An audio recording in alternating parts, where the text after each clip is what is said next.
It's your boy Online Davo, and we back with another video. Alright, look.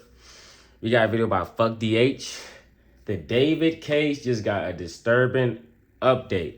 And I seen a video about the situation when it first happened, but I'm like, damn, okay, because he's out of town. But now, like they say, we got an update. So let's see what happened to bro. Let's see what the hell The David story just got a really grim update, and I'm here to share it with you all. But first, let me quickly catch you guys up to speed with everything that's happened thus far. Please. On September 9th, an impounded Tesla belonging to David was found with a body in it. During the time David was on his Withered World tour, mind you, he also performed that night that all of this was discovered, and he was giving out Labubus, which is crazy because how could he casually do that considering everything that's been revealed today? A spokesperson for David also told I mean, I get that, but I mean, what, did you want him to like cancel it? I mean,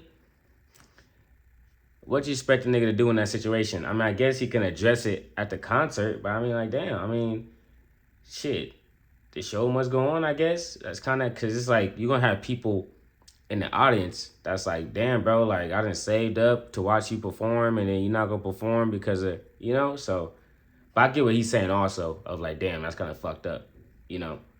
But I don't expect, you know what I mean? I don't. told NBC that he was fully cooperating with authorities. But honestly, how can you do that on tour? But to make a long story short, the entire situation was very confusing and people honestly didn't know what to believe. But I think we finally have the truth. So allow me to tell you guys everything that got revealed, everything that I've learned, everything I've dug up. But I'm gonna stop ambling. You already know I'm the hood Socrates, and let's talk about it. David paused his tour and canceled his Seattle show after the body of the victim was identified. It was Celeste Rivas Hernandez. And let me start by saying, rest in peace, baby girl. Yeah, R.I.P., bro. She look young as hell.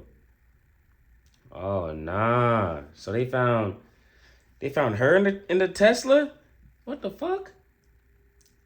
I know you was unfortunately taken from us early, but we're praying for you. I hope you're resting easy now. She was 13 when she went missing and was found over a year later. Here's her missing person report. And the way she went missing? Let's see. How the fuck? So she went missing. How the fuck she ended up in this nigga Tesla? was identified was by two things. Number one, with the help of her mom, who confirmed that Celeste had a boyfriend named David, and the fact Celeste had a matching tattoo on her finger with David, which is just so fucking weird. And there's so many. Oh shit! Hold on. No way. Had a matching tattoo on her finger with David, which is just so GG's, bro. GG's. What? And how old is this nigga? I know he way older age. That's what I do know. I do know he legal.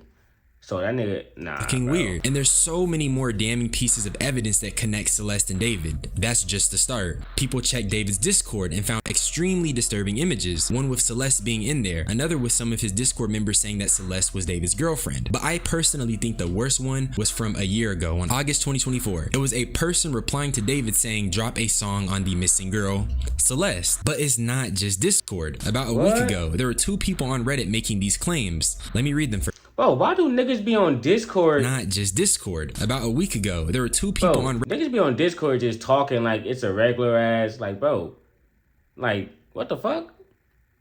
People be on Discord like it's just private conversations, bro. I don't get it. How the hell, like, niggas be on Discord saying crazy shit, saying anything on there. Oh, yeah, nah, you got Reddit making these claims. Let me read them for you. This guy is a weirdo. A close friend's little sister from the LE ran away last year, and this is who she was with. We think her sister was pimping her out. Wait, LE or IE? I think that's IE. Is that Imperial, no. Imperial Empire? Wait, what the fuck? IE, right? Or is it LE? My fault. She was in 7th grade at the time. LAPD swept this place in the hills. I'm terrified that's who was in the car. Nobody has heard from her in months. I won't release names as she's still a minor, but she was from Lake Elsinore. Oh, yeah, It isn't speculation. It literally happened.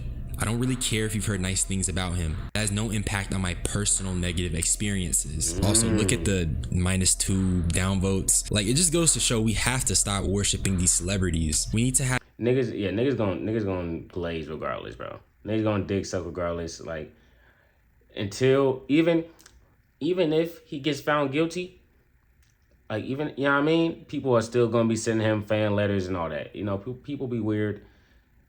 That's what people do. I'm not even surprised. Have a serious conversation how we can't be developing these parasocial relationships because, like me and you, they're people too, and they are capable of doing bad things. Right. This guy is a from what I've heard. What? My sister, who is now in 9th grade, told me that he was dating an 8th grader, let's call her C, and she would go on trips with him to LA. They're all in 9th grade now, and it turns out C's friends knew and he would pay them to keep their mouth shut. C has been missing for over a month now, and no one knows her whereabouts. Bro, how the fuck, nigga, you a grown-ass man, bro. What the fuck can you do with a 9th grader, my nigga? What the fuck you gonna do with a 9th grader? You a grown-ass man. Niggas be weird as fuck, bruh. Nah. Definitely something strange going on. Now, the second one is immensely eerie because it refers to Celeste, who at the time was unnamed, as C, which I believe gives more credibility to the post. I think what's interesting is that when you look at the Reddit and the Discord and how these people seemingly have this information about David and Celeste, it comes across as more of an open secret rather than some new revelation, which makes my heart weep for Celeste even more. Here's where the situation gets even worse. The song Romantic Homicide was released on her birthday, September 7th, and on social media there's currently a new lens being placed over David's work as an artist. Even certain lyrics are being put into question, like this, which really eerie stuff. I can't say that enough. Also, there is proof of David. I ain't listen. I listened to that song one time, but I ain't really, you know, it's not my type of jam. In the back of my mind, I killed you, and I didn't even regret it. I can't believe I said it, but it's true. Boy, they finna read this motherfucker. Hey, they finna read this in front of the jurors. That nigga gonna be like, no, that's not how I meant it. Too late, nigga. Too late. Really eerie stuff. I can't say that enough. Also, there is proof of David on the phone with Celeste. These are FaceTime screenshots. And there's even this photo from 2023 before she went missing. And all this stuff does is just further show that he had contact with the victim. And I also did find alleged messages between an anonymous person and Celeste, and it confirms she and David engaged inappropriately. Celeste also confirms she had contact with a person named Gus. We don't know who he is as of yet, but based off of what she said, it seemed the interaction she had with him was even more horrifying than we can imagine. Some other stuff I found was people going through R.I.P. bro. Young girl, bro. This nigga's a fucking, bro. TikTok reposts David had and connecting it with Celeste. Although I'm unsure how true any of this is, so I'm not gonna talk about it. But the story once again gets crazy. Remember the Reddit post that I was talking about? He was paying off kids, allegedly. There was an Instagram account called Chandler, and he dropped some crazy shit. First by saying he had a friend that told him David owed someone in Lake Elsinore money. And being that Celeste is now deceased, it only seems even more disturbing when you put two and two together. He then followed up that story with another one providing context. This time he told me he gave someone in Elsinore money because he was with a minor and showed me a picture of it too. I didn't even know if I believed it at the time, but now I'm tweaking. He was saying that David gave people money because he was with a minor, paying them off. And then he proceeded to post a photo proof. This is allegedly the photo of him paying those kids off. And nah, no way. This nigga caught in 4K? Bruh, they caught this nigga mid-transaction. Yeah, you're cooked, buddy. You know what? You're done. You're done for. And if all this shit is true, because it looked like it, if all this shit is true, you're a fucking weirdo. You know what I'm saying? And you deserve it. Let's be honest, that is definitely David. I just don't know how you could say this isn't David. This is probably one of the most incriminating pieces of evidence I've seen. But it wasn't just Chandler. Another person on a different social media posted the photo as well. And they claim that with the news being released, the kids from that area are sharing it, which is a callback to the Reddit post saying the same thing. Weird, and remember, those predated all of this information. But that's basically the entire update so far. Everything else is a little bit of speculation and going over old things David has said or tweeted, and honestly, we could be here all day if I went through every single one. So with that being said, stay safe. Stay safe, please, bro. There's a lot of weird ass niggas running around here, bro. I'm trying to tell you, I don't get it. I never understood it. I will never understand it. I don't even want to understand it. This is crazy, bro. Man, R.I.P. to Celeste, bro. She did not deserve that, bro. That's fucked up, man. That's all I gotta say, bro. I'm gone. Peace.